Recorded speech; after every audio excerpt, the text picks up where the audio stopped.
Hi, everybody. Welcome to another episode of the show. It's your host, Natasha Molina, and I'm so excited to introduce to you all today Adassa, who is the voice of Dolores Madrigal from Disney's newest movie, Encanto. Welcome to the show, Adassa. How are you? I am doing so glad and wonderful and happy, and I can't just believe it. Everything good. Can't say it more. We're so happy to hear that. And just like off of your energy, like it's just so infectious. So thank you so much for all of your positivity.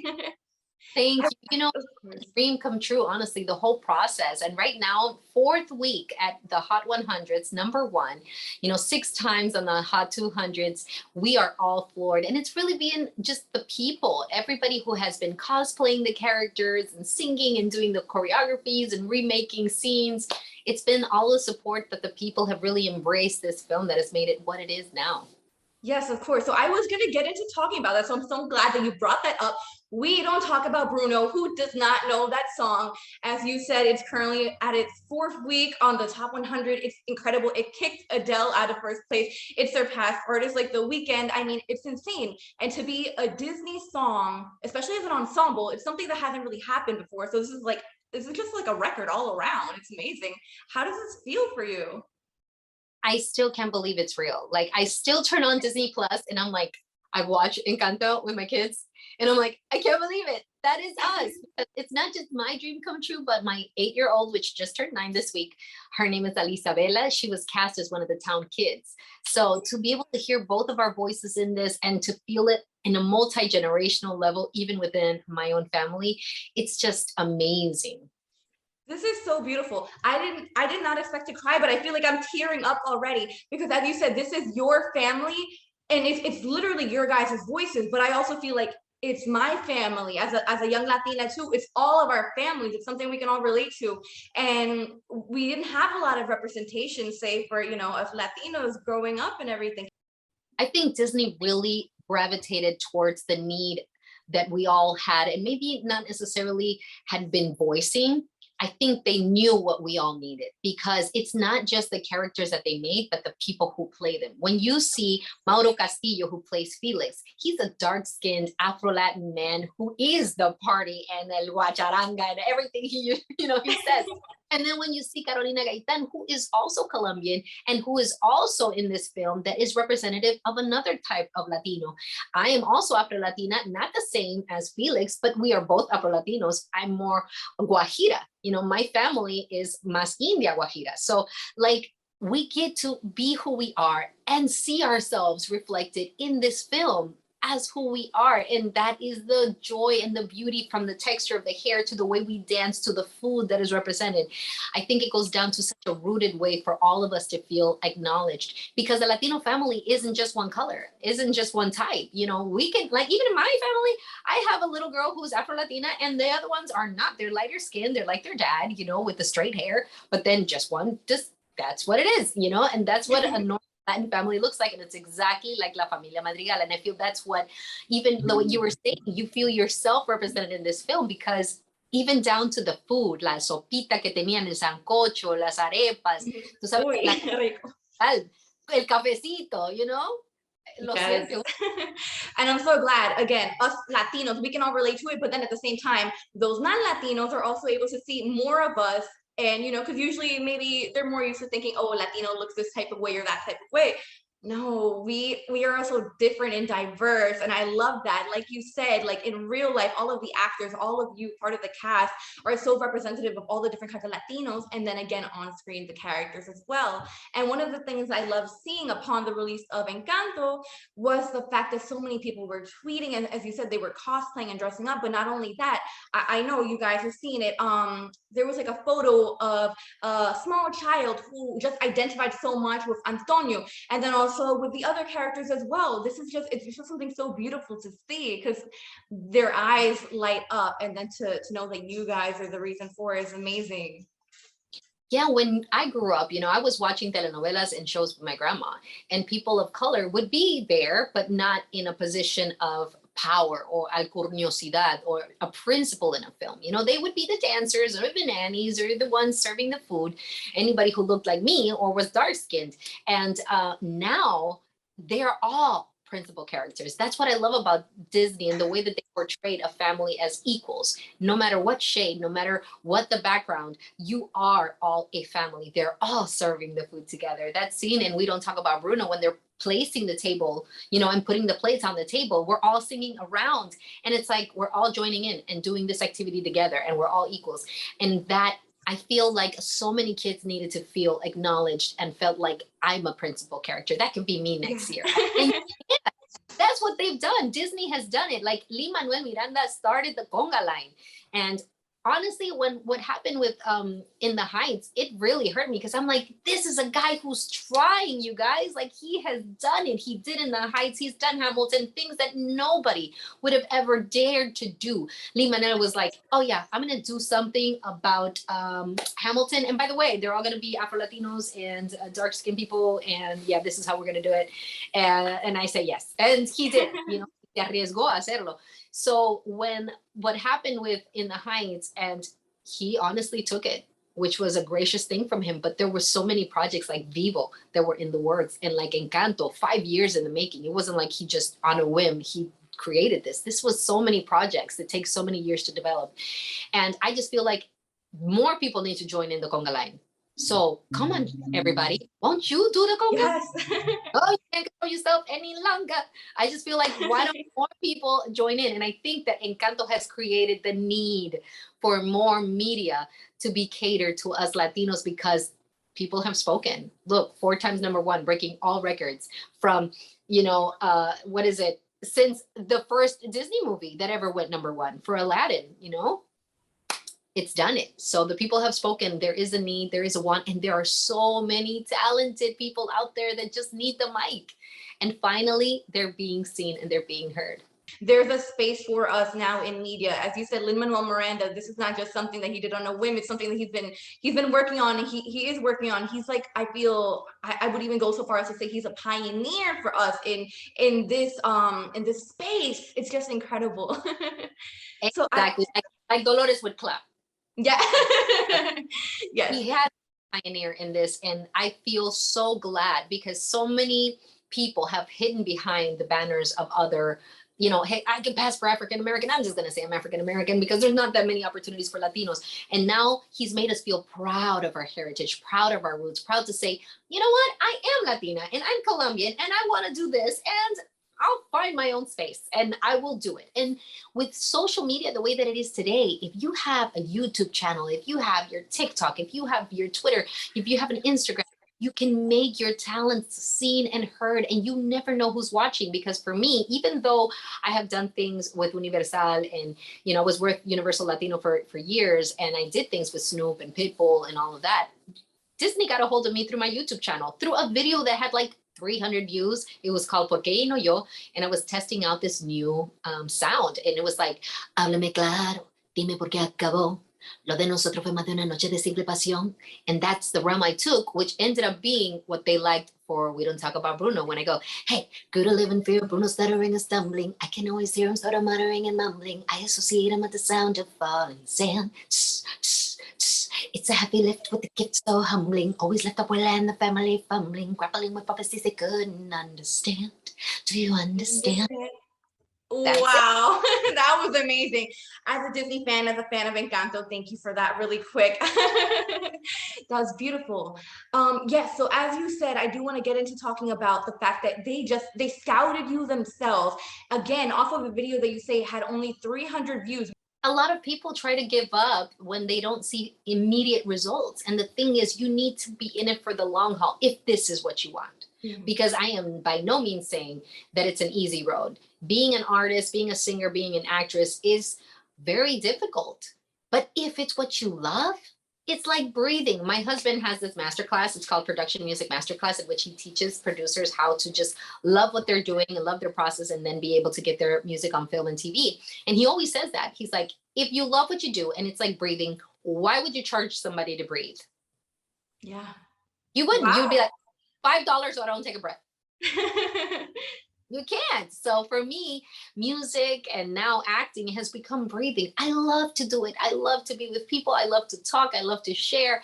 And to be given the opportunity to do so, Absolutely. I take it in a heartbeat. And that's what TikTok, I think, has done for so many people, and why We Don't Talk About Bruno has become what it's become, because they have a platform in which they can express themselves if they want to cosplay, if they want to sing, if they want to dance, and do it to something they love. And in this case, it's been Encanto. And to see all of that, and I just joined like 3 weeks ago, and I went from like 0 subs to like, I think like over 6,000 followers now. And I have a blast doing it. And I'm in this movie, and I still am in awe of the sheer talents out there that are just waiting to be discovered. Yes, yes, I definitely agree. I've seen so many of these different TikTok trends going on based around the movie and the songs, and it's just incredible to see that people are just taking it and running with it. Wow. So, Adassa, I did hear you mention a little bit about your career before Encanto came into your life, and I did want you to talk a little bit about that because you have done some incredible things. As you said, you've worked alongside Pitbull, you've worked alongside Missy Elliott, Ciara, you've toured with artists like Daddy Yankee and Evie Queen, and it's all amazing. You were also doing this in an era where it wasn't very popular for women to be in the reggaeton or urban genre. It was just male dominated.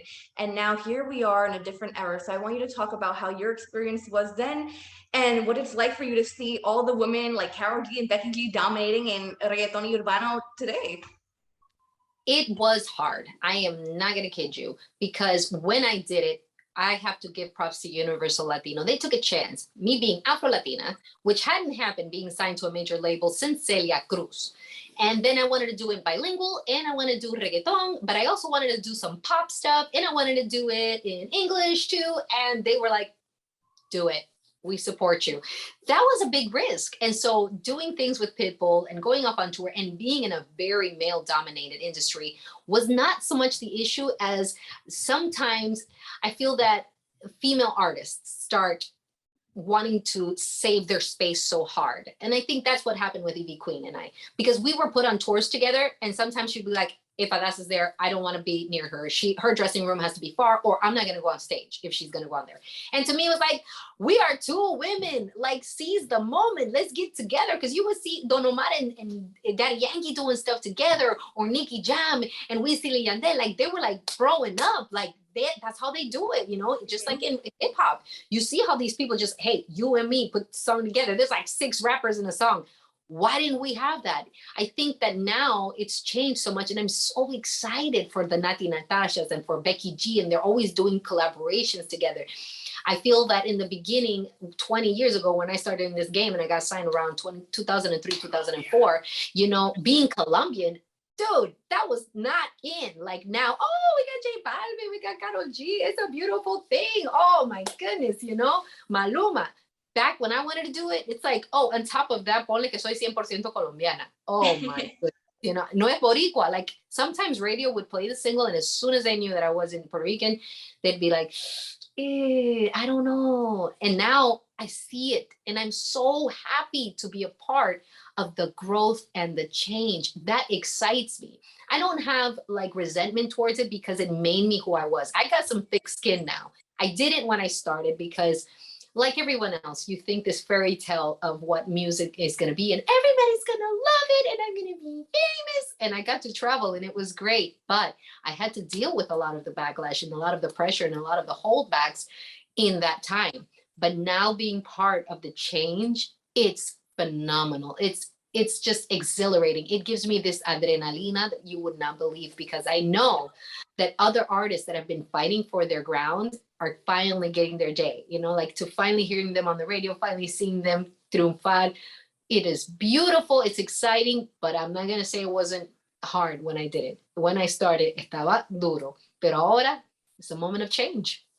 I love it. De verdad, da como un orgullo siendo suramericana también, because like you said, reggaeton came from Puerto Rico, but nowadays Colombians are also known for it. It's not just like, oh, reggaeton's all Puerto Rican. No, también es colombiano, and like it's just been dominated. And to think that you were one of the first to do it, as you said, Universal took a chance on you because you were a young woman doing urban music, and then you also wanted to do English and Spanish and a little bit of this and a little bit of that, and it sounds so taboo, or it was taboo back then.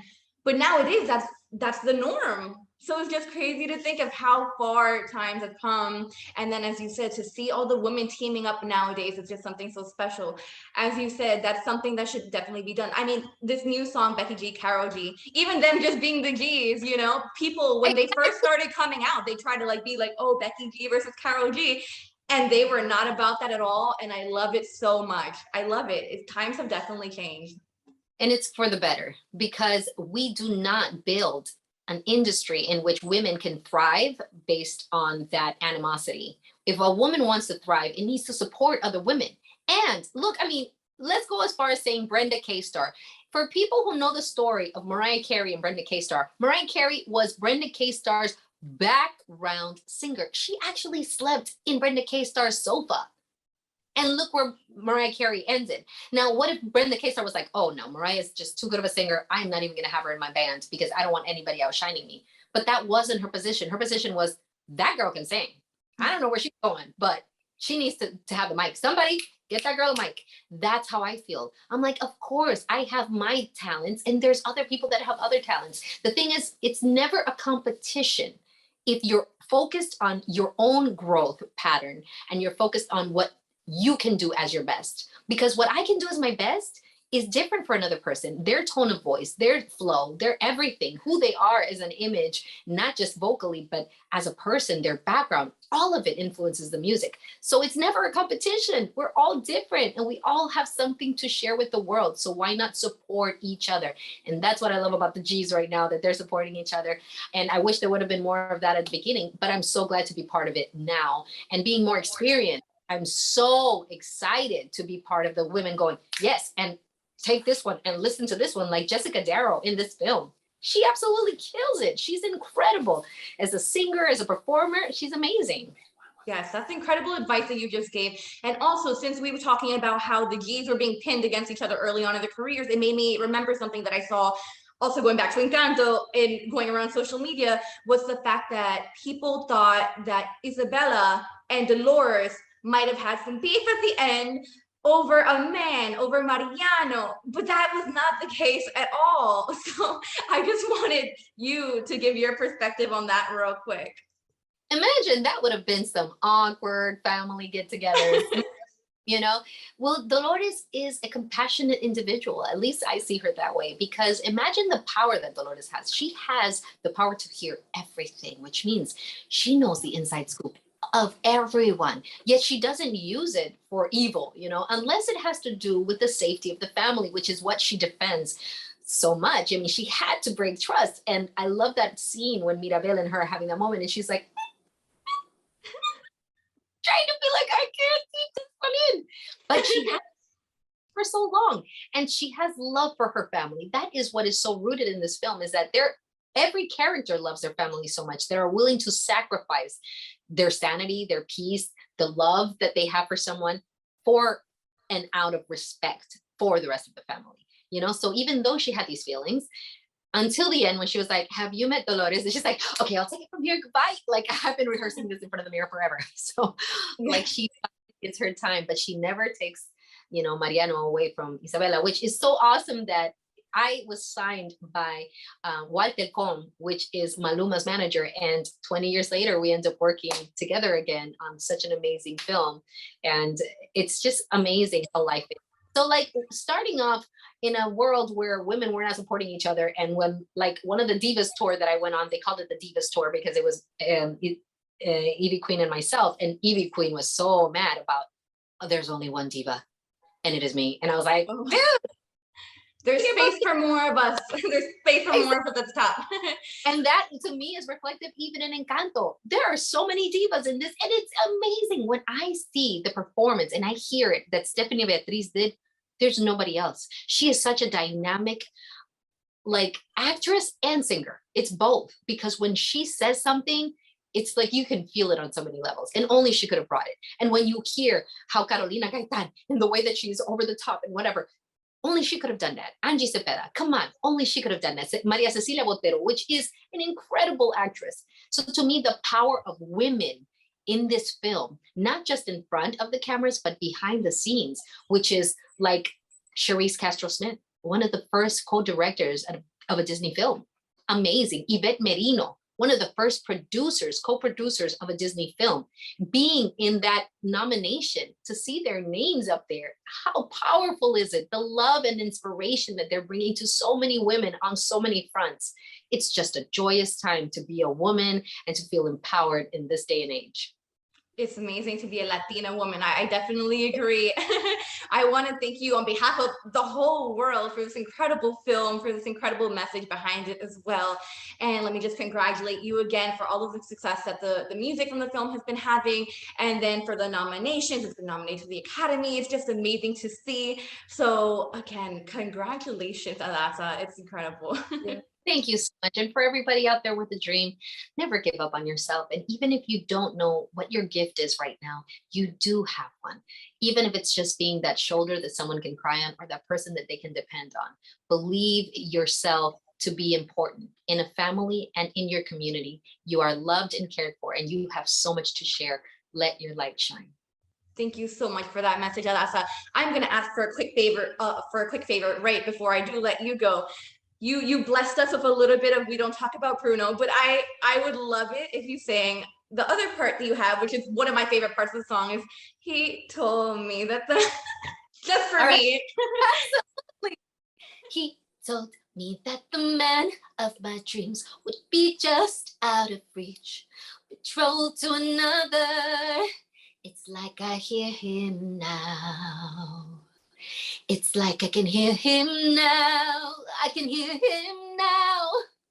You just made the little Disney fangirl in me scream. And by that, I mean like the current version of me. Thank you so much for that, Adassa. It was a great pleasure to chat with you. Thank you so much for your time. Bye.